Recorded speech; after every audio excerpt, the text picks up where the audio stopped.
His Spark video, Spark Notes on Of Mice and Men, very important because what's going on with these guys is just as pertinent today as it was back then. This 1930s Depression era. You think you have nothing in common with guys, you are wrong.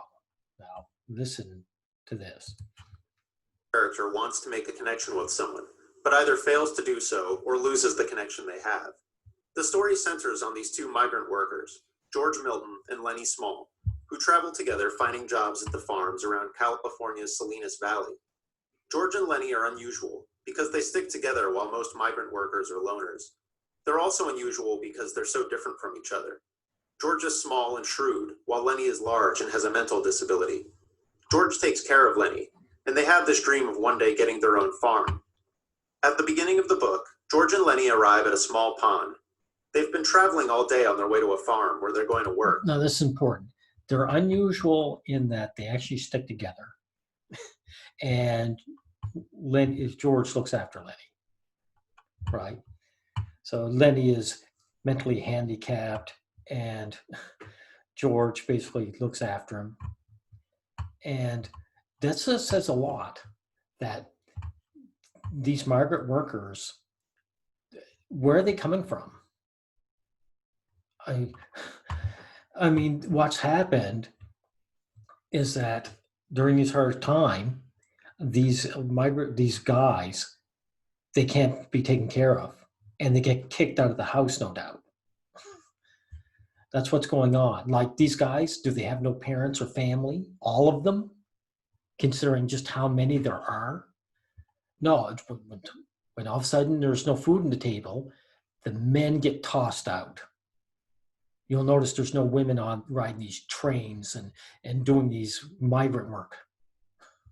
They get taken care of somehow. Now listen to this. Life would be so easy if he didn't have to take care of Lenny. He wouldn't have to worry about Lenny getting into trouble like he did at the last farm.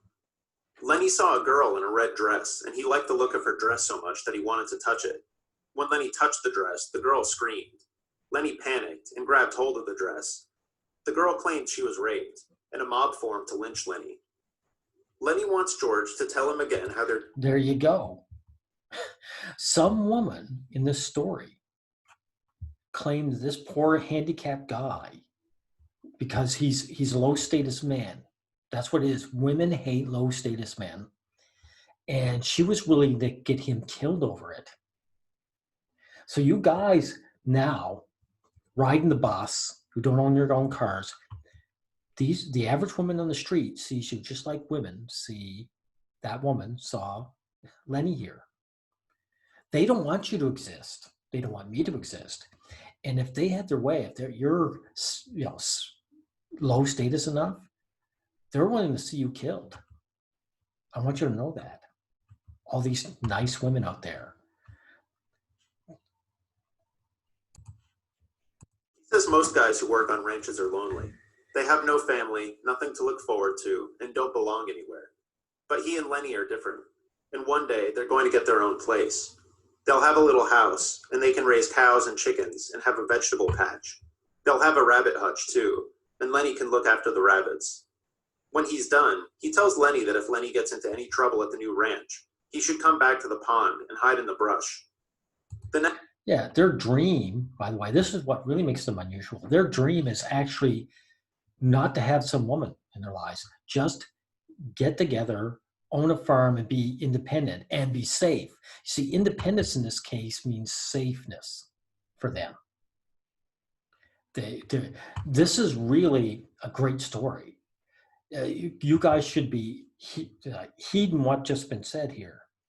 Like, in times of danger, when the chips are down, people will toss men aside in a heartbeat who haven't done anything wrong, who are good people. You see, if you're a good person listening to this, you're hated. Society, if things are in trouble, they'll see you as the enemy because you're a surplus male. And these guys, they understand that. Like, whoever wrote this understood the dynamics between men and women, that the woman is not going to help them. If Lenny here wanted a wife, he would have to get. Sorry, this is I'm screwing them up the names, but if George wanted a wife or a woman at this firm, he'd have to get rid of Lenny. That's a fact, because the woman would not put up with this low status man who's a grown person, not her child. She would want to get rid of him. And George knows there's no way he would survive on his own. So this man, George, he's the true human being that other men like to say they want to become. They say it, but their actions, they are not this guy. They are beneath him.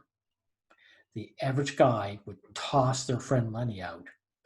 And if they ever made it, and get a woman. And that's what they would do, that they revolve around this woman. Okay. This is better not start with Lenny, because Lenny is strong and doesn't fight with any rules. Candy says Curly's wife flirts with all the farmhands, especially Slim. Candy goes out, and a little while later, Curly's wife shows up in the doorway. She tries to make conversation, but George makes it clear he doesn't want to talk to her. Lenny just stares at her. The next chapter. You see what's going on here? Like, it's the setup. This woman flirts with all the guys, and she's the owner's, fiance of his son, right? And his son is a jealous man. You see, this woman has married as high as she can where she's at. The boss's son or the owner's son is the highest she can get, but she's not satisfied, because I read Mice of Men. And what this won't tell you here in the short story is that she's always dreaming of going to the city. She wants to go even further. And she likes the attention of the men. So you can see where this is going, okay? Candy asks if George really knows of such a place and how much it would cost. George is defensive and wants to know why Candy is asking. Candy explains that he's not of much use to anyone since he has only one hand. It's only a matter of time before they get rid of him. He has money saved up, and George can put it to the farm if he can get in on the place with George and Lenny. You see, this is what's going on. Whoever the writer is of Mice and Men, it's John Steinbeck, of course, he really understood the situation. Like, this guy realizes, Candy, that if he doesn't get on the bandwagon, he's going to be tossed. All his years of labor means nothing. I want you working men to understand, all your labors mean nothing to society. Once you can no longer work, this is an old man. So in other words, if he put 30 years of labor in, and it means nothing. There is no, you either have to save it up on your own or have children look after you in these days. Society will toss you. With Candy's money, they could actually buy the place, so they plan to save money for another month, then to collect their pay and leave. Slim, Curly, Carlson, and Whit all come in together. Curly keeps apologizing to Slim, apparently for suspecting. The next night, while most of the guys head into town to go to a brothel, Lenny wanders over to the room of the stable buck, Crooks. None of the other ranch workers ever go into Crooks's room because he's black. Candy comes looking for Lenny, and the three of them end up sitting and talking together. Curly's wife comes to the doorway looking for Curly. Candy tells her to leave because they don't want trouble. Curly's wife gets angry and says she likes to talk to people too. Crooks tells her to get out of his room, but she tells him to shut up. She says she could get him strung up a tree so fast it's not even funny. You hear that? This writer understood. Steinbeck really understood the dynamics. She's basically coming into this man's, Crook's room, and saying, look, nigger, I could kill you in a heartbeat. And that's the way most women see most guys. These down-and-out guys, they could erase you in a heartbeat. You're a down-and-out guy. I want you to know that, whoever's listening. If you're listening to this video, you are probably someone who's just getting by, paycheck to paycheck. And this is what society thinks of you. You and I are no different than this black man sitting here. We're niggers. And we could be destroyed, hashtag me too, at the word of a woman, at any time. And this is why there has to be a change in the mindset. Because if things went tits up, these guys who we'd be, you need to know that. This is who we'd be. We'd be useless all our lives, and all their work in the past means nothing. When she notices the puppy, Lenny explains he was playing with it, but when it went to bite him, he smacked it, and the puppy died.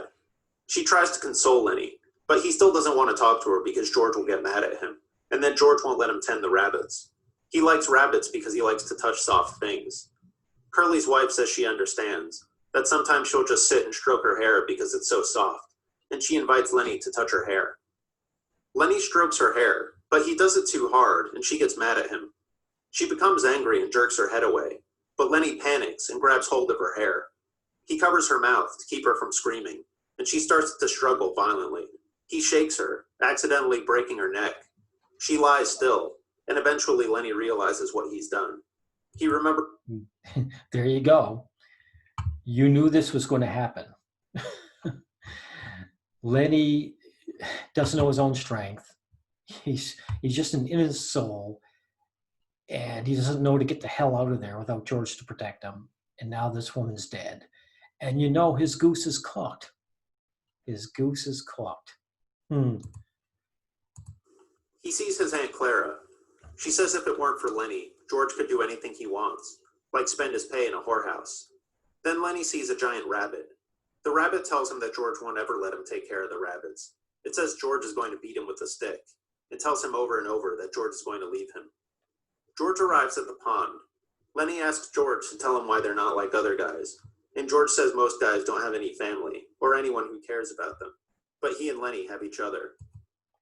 Again, why don't these guys have families? What do you mean they don't have families? So these guys who are running around, did all their parents just up and die of old age? maybe a good chunk of them may, but not all of them. Once the hard times came along, these guys were tossed. They were tossed outside. Now, I won't go any further and let you know what was going on. You can read this. This is a great story. Steinbeck's novel is great. He's got the male human condition down perfectly. He's got it down pat. And if you were smart, you would read this story and take it to heart. Thank you, everyone.